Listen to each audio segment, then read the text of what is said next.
I want to start with a little object lesson. We're continuing in our series of messages. I titled it, The Hygiene of My Heart. How do I maintain wellness? Can I set good habits? Can I do the things that would foster health and growth and life, especially the life in Jesus that He promises us, the abundant life? So the object lesson today is from two bodies of water that are mentioned in the Bible quite often. One is the Sea of Galilee. Okay, so it's the northern body of water here on our little map. And then, of course, the Dead Sea. The Dead Sea is, of course, the lowest point on Earth, elevation-wise. And there's two very different ecosystems. I've never been to these places, but I've, of course, done my research and read about it. It's a biological contrast. One has vibrant life, foliage and plant life, and 20 different species of fish. Okay? Jesus walked on these waters, the Sea of Galilee, of course. The disciples were fishermen in this body of water. And then the Dead Sea is very different. No vegetation, no wildlife. Researchers would tell you that there's some maybe little bacteria or algae on the bottom that tends to survive. But other than that, there is no life in the Dead Sea. In fact, they say the saltiness, the mineral content of the Dead Sea's water is 10 times that of the oceans. Now, I have been in the ocean, and it's pretty salty. So I can't imagine how thick and dense this water is. There's no life there. But the main difference between these two bodies of water is very subtle. It's very easy. It's all it is that the Sea of Galilee and the Dead Sea both have an inlet. But the Dead Sea has no outlet. There's no water leaving through a flow. It does evaporate. It evaporates very quickly, leaving the minerals, but there's no outflow from the Dead Sea. And I want you to keep that image in your mind today as we talk about the sin of greed. Greed. And I want you to see that greed today is this spiritual clog, perhaps, in your soul. That it seemingly looks like security. It looks like prudence. But it actually will rob you of significance. There is no life in the Dead Sea. Keep that in your mind today as we go through. And the classic story, right? We got to go there.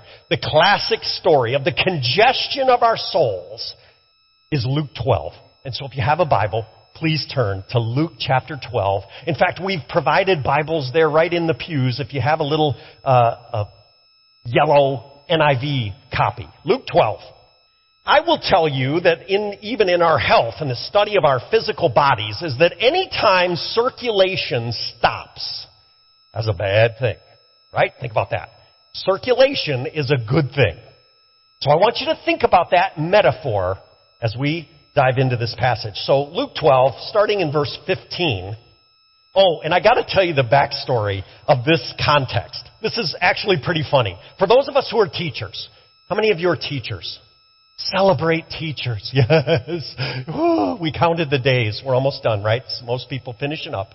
We're teachers.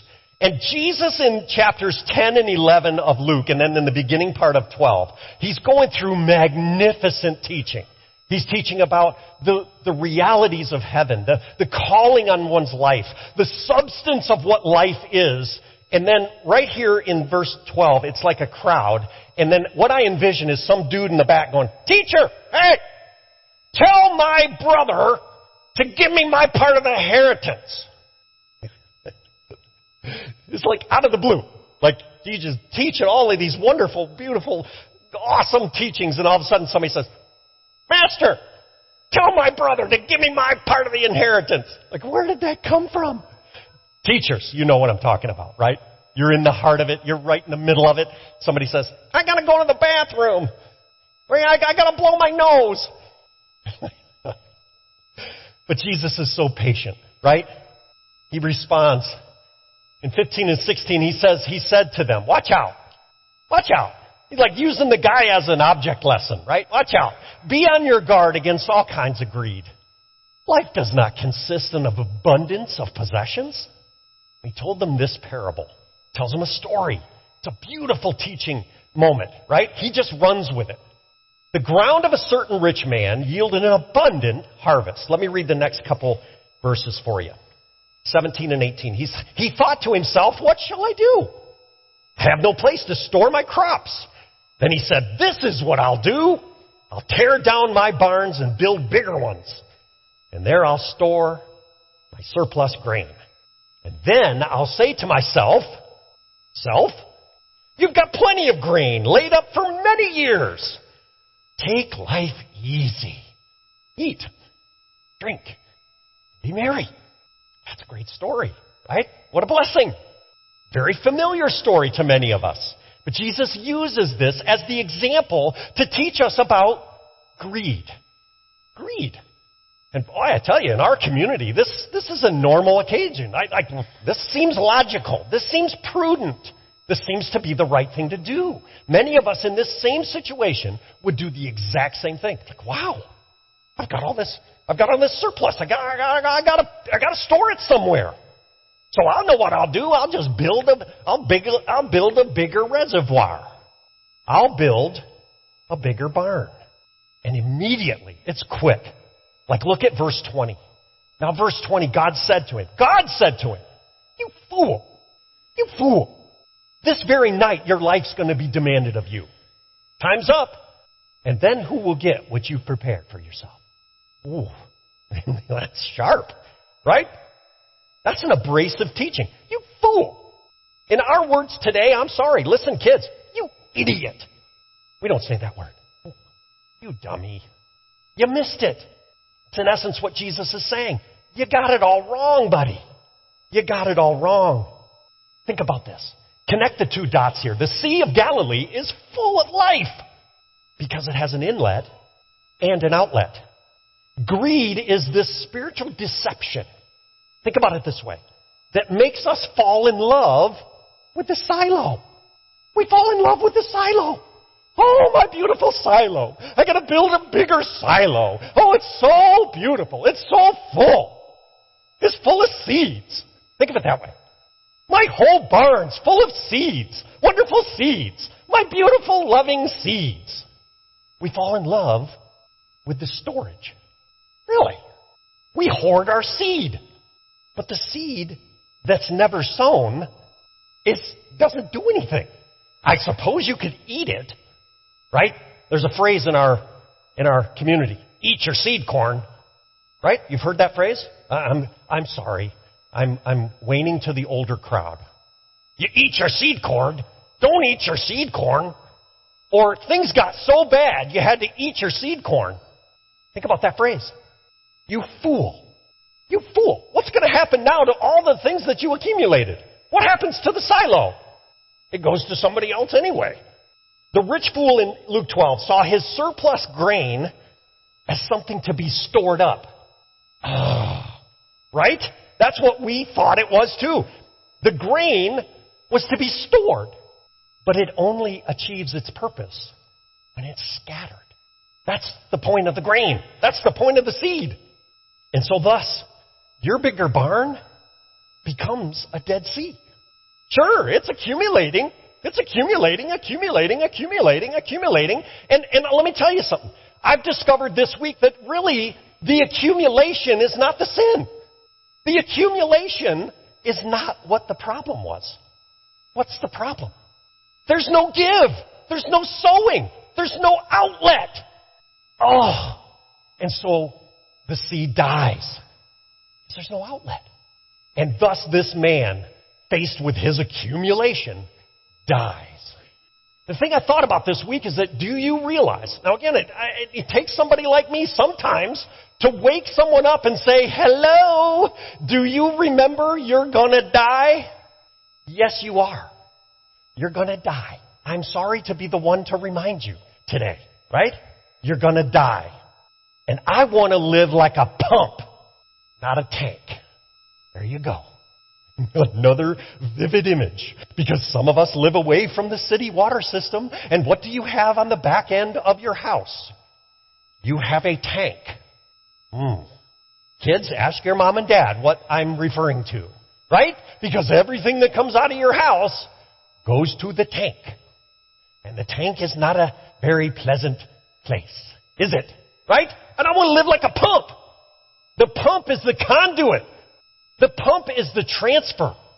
I want to live like a pump. The Sea of Galilee is a pump. It takes water in, and it gives water out. And it's alive. It's alive. Oh, I got a river of life flowing out of me. It makes the lame to walk and the blind to see. You know where I'm going, right? You know this song? It opens prison's doors, sets the captives free. Oh, I got a river of life flowing out of me. Sing with me. Spring up, oh well, within my soul. Spring up, oh well, make me whole. Spring up, oh well, and give to me that life abundantly. Oh, I love it. Love it. Your life was designed to be a high-volume love pump. Do you realize that? A high-energy, high-efficiency pump, not a tank. And I will live like the Sea of Galilee, not the Dead Sea. That's an outflow that's supernatural. And we've seen it, right? We see it. We know of these situations where those that give, God gives to them, and they give some more. And they pray, say, Lord, give to me because I'm going to give it away. You just make me a pump. Make me a good steward. You give more to me. I'm just going to give more to I'm just going to give it away. You pump your grace into me. It's just going to get your love and your praise. That's all that's going to come out of me. Because I've got a river of life flowing out of me. And for us, we think that greed is the accumulation. No, the greed is the unwillingness to give. Greed is the clog. It's what's stuck. Here's how the enemy works that. Greed creates these conditions for isolation. We separate ourselves. Giving produces these situation or circumstances for connection. Giving produces community. Greed and a lack of giving produces isolation. Oh, there's so many ways to apply this, isn't there? I'm not even willing to talk to somebody. I'm not even willing to give them my time or give them my focus or give them my attention. Produces isolation. That's greedy. That's greedy with your wisdom. That's greedy. That's you being unwilling to give what you have. Oh, and it produces isolation. That's what happened to the guy in Luke 12. I say, well, I have all this stuff and my barns are going to be full and I'll have enough to last me for years. I get to be eat, drink, and marry. What? What are you talking about?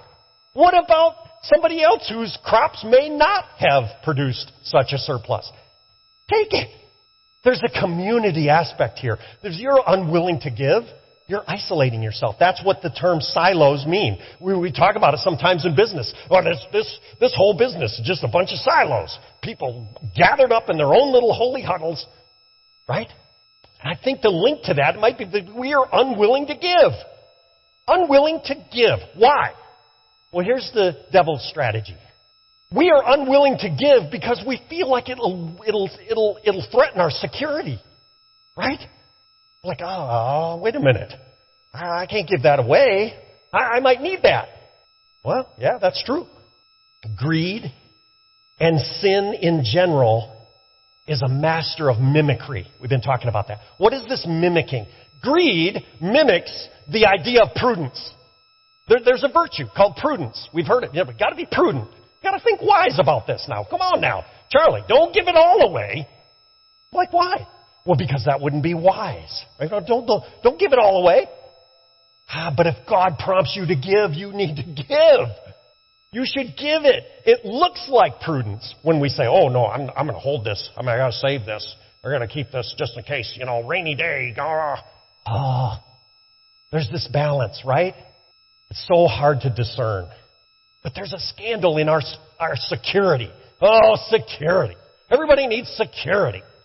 Well, security is overrated. You heard it here. Because oftentimes, it looks like stewardship. It looks like providing and planning for the future. But it's just flat out greed. And I think it's fear. I think it's fear-based. That's a logic that says, oh, God wouldn't provide for us for tomorrow, so I got to take care of it today. Okay, and we could go to the Old Testament story, right? You know the story of the manna. Moses is leading the people out of captivity. They're running in the wilderness. They're on this camp out for like 40 years. Wendy would love it, right? But every day they go out and they find this bread on the ground. Tasty. That's good stuff. Manna from heaven. Every day. And doggone it, don't you know, somebody got smart and said, I'm going to put this in a jar for tomorrow. And then it spoiled and it was rotten when they opened the jar. You go out every day and collect your manna. Every day. Okay, all right, he gave us on day 6, you could gather a little extra more because you're not going to gather on the Sabbath. Okay, you got me. But every day this was a dependence upon God for the goodness to fall from heaven. Oh, we need to live like that. More like that, right? We need to live more like that. We just have a fear. And Jesus in the Sermon on the Mount, okay, it just always seems to come back to this. We here in the Anabaptist, the rich Mennonite tradition, we go back to this almost every single sermon. I can't help it. We go back to the Sermon on the Mount within Jesus' teaching. That is such powerful stuff. Look what he said in Matthew 6, verse 24. Jesus says, no one's going to serve 2 masters. Either you will hate the one and love the other, or you'll be devoted to the one and despise the other. You cannot serve both God and money. The older term there is mammon. Sounds a lot like manna. You can't be a manna farmer and be faithful to God. Oh, it's so powerful for us. And sometimes we get into a bind. We get fearful. And we will not serve both God and this need for us to have security or this need for us to be secure. Gotta trust. Gotta trust more. Money is the obvious application, but I think it makes sense in all contexts of our life. What resources do you have? What gifts do you have? What time do you have? Are you willing to give? Because here's what they tell you. The more you make, the more you're going to have to manage. The more you have, the more you got to manage. How about that? There's the wisdom.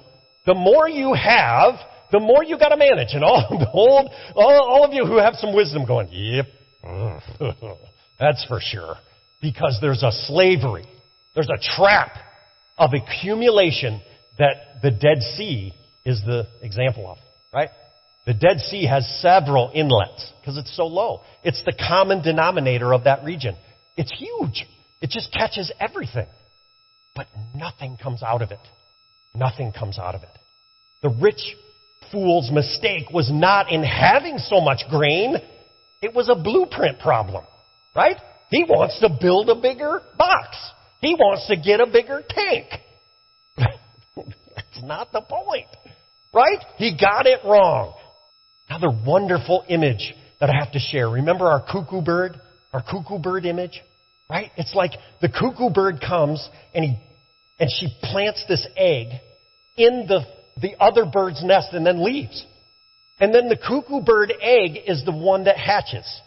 And it's a bigger bird, typically, than the other little babies. And guess what happens? It just squawks and makes noise, and it just demands the attention of this mother bird. And sometimes even the mother bird just denies all the rest of them because she's constantly feeding this bigger cuckoo bird. And that's your need for security. That's your need of accumulation. That's your fear. And that cuckoo bird just squawks and squawks and squawks. And we feed it and we feed it and we feed it. And it just gets bigger and bigger and bigger. And the Dead Sea kills the life within us. I always think of people who I could just do just a little bit more. Or I could just save a little bit more. Or I can just get a little bit more. I just get a little bit more. Get, accumulate. What I can taste, touch, possess. What I got to get. How about we flip that? I give just a little bit more. I want to give just a little bit more. I want to give. I want to give. I want to give here. I want to give here. I want to do this. Lord, give me wisdom. Like I'm not just going to, write the check, cash out. No, give me wisdom. What do you want me to do? I'll do just a little bit more. Just a little bit more. Just a little bit more. Just a little bit more. And I'm not talking about giving to the church. Right? Everybody, oh boy, here we go. No, I'm not doing that. Because guess what? We're just, as a church, we're giving it away too. And the more you give, the more we give.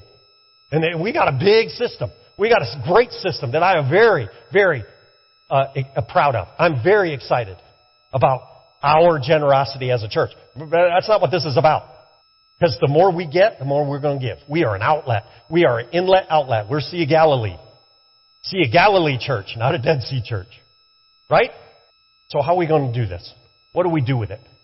Well, the protocol for hygiene, in trying to get this straight, in trying to just correct this, we got to restore the circulation.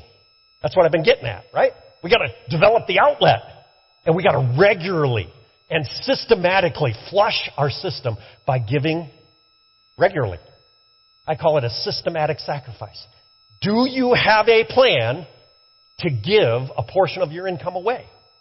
And once again, I'm not saying give it to the church. That's possible, but it could be given to a lot of different organizations or people or good causes. Do you regularly give? Some of you are saying, well, gosh, I don't even make enough to give. That's what some of our youth may say. Well, I can't give. I don't even, I'm put a number on it. But that's the beauty of it. How about you give a portion, no matter how small it is? We used to teach our kids this when we were little. Like she'd get, oh, here's $1 for doing the chores. I'm like, okay, I'm going to give it to you in dimes. We used to give our daughters their money in dimes. You see where I'm headed with this? I'm going to give you $1, I'm going to give you 10 dimes. Oh, wow, that's 10 dimes. That's awesome. It's just a little kid. She's like 6 years old. And we're like, honey, here's what we could do.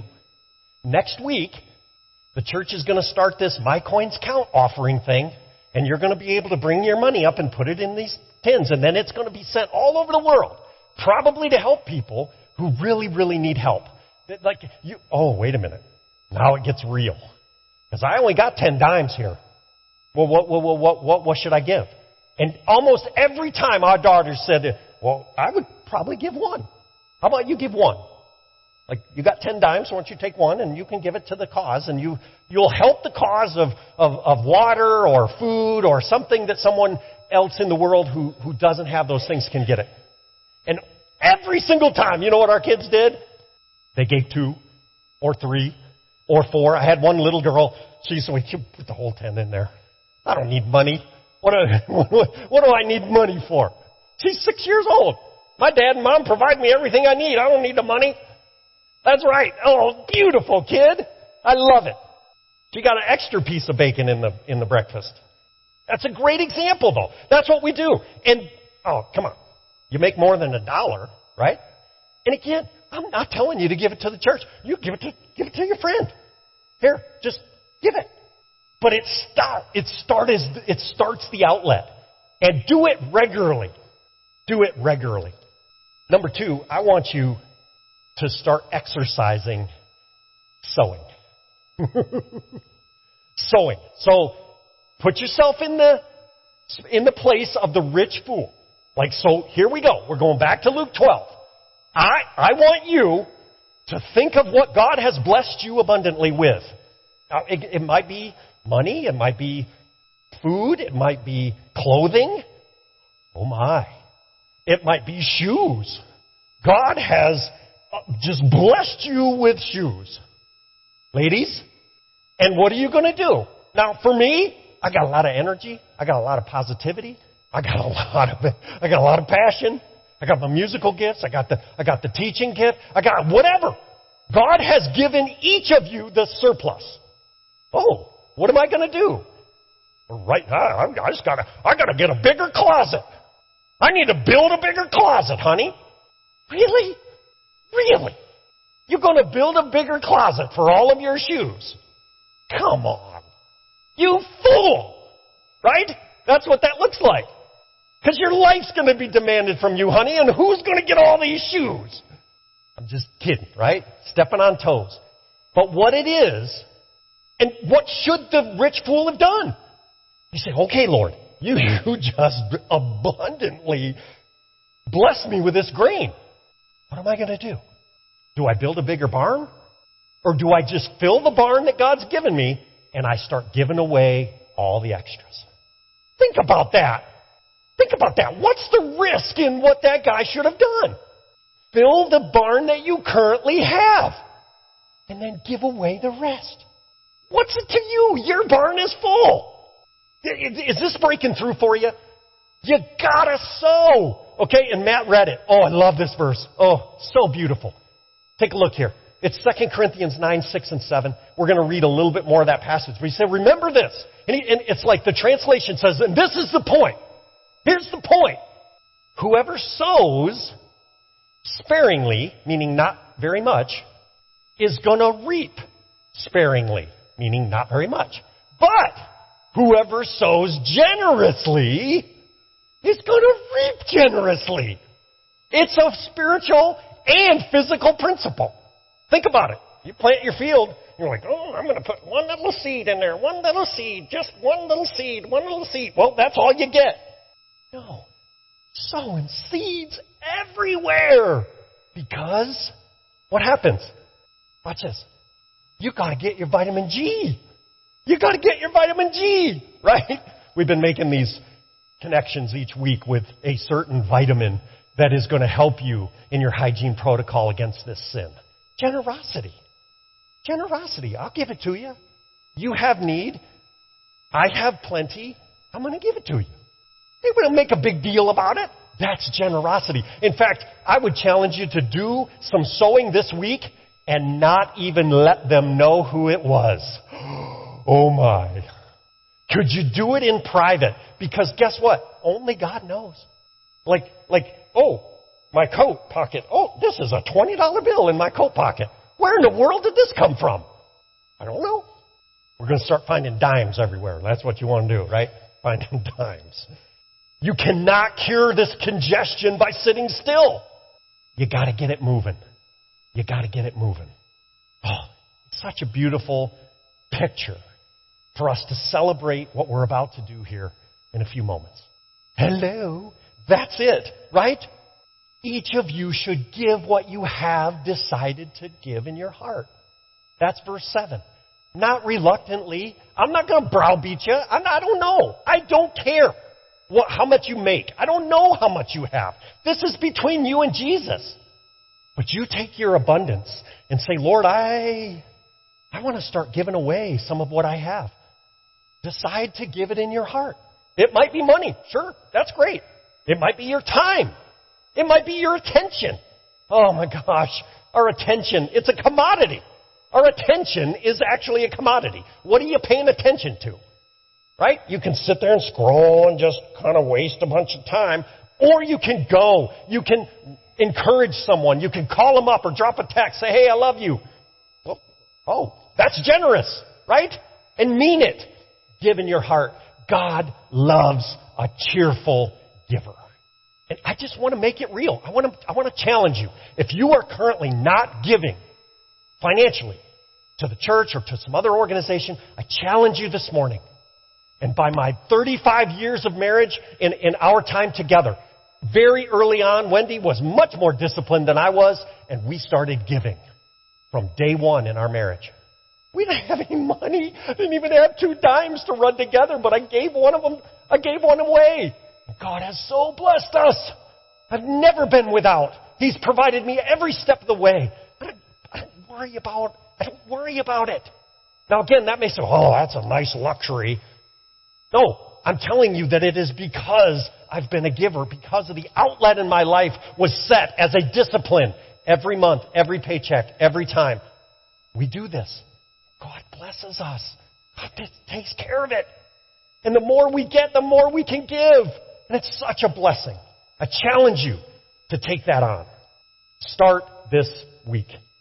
Because you sow sparingly, you're going to reap sparingly.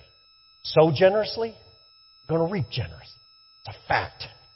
Baptism today for Nora is her stepping forward to say, I sow my life. Jesus, with you. I sow my life, everything that I have, everything that I am and that I will be, I submit to Jesus. Take it all, Lord. Worship team, come on up here. We're gonna get to the end of this here. We'll transition. At the end of this little section of 2 Corinthians, Paul continues to write to the church, and he says, now he who supplies seed to the sower. Now, we're talking about God, by the way. Take a look here.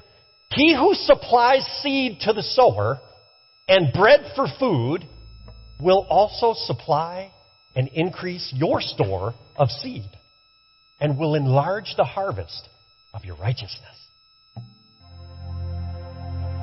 Do you trust him or not?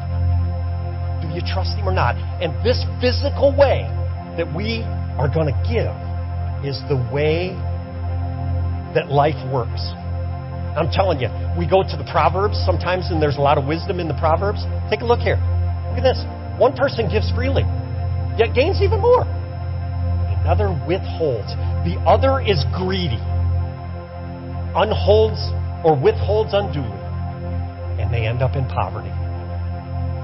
Oh, my Lord, help me to hold what you give me with open hands so that you may give and take away freely whatever you want me to have. Oh, my goodness.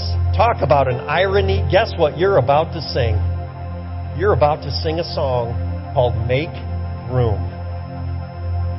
Really? Make room?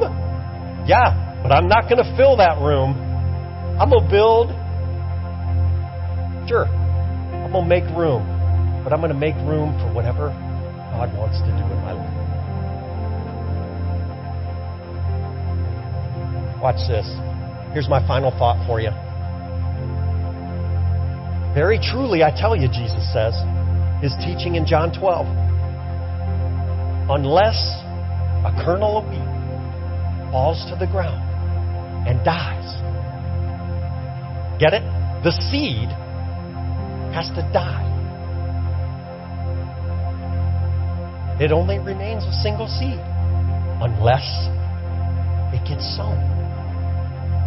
But if it dies, it produces all kinds of seeds.